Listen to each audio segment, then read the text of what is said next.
Factory के अंदर मौजूद है। आपके सामने ये जो चीज़ें तैयार हो रही हैं, ये हीटर तैयार हो रहे हैं। और हीटर कौन से, जिसमें दो ऑप्शन है। जी हाँ बिल्कुल, ये हीटर अगर आप देखें इसमें दो ऑप्शन है। अगर आप इसको क्लोज कर देते हैं तो हीटर चलेगा, अगर इसको ऑन करते हैं तो इसके अंदर चूल्हा चलेगा। आपके सामने ये सारी चीज़ें तैयार हो रही हैं।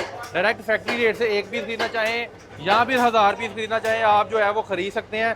सर अपना राब्ता नंबर बता दीजिएगा जरा। सर रब्ता नंबर 0317 040 9548। एड्रेस क्या है आपका जी? एड्रेस भाईजान शेखपुरा रोड नियर ख्याली पेपर मिल गुजरांवाला।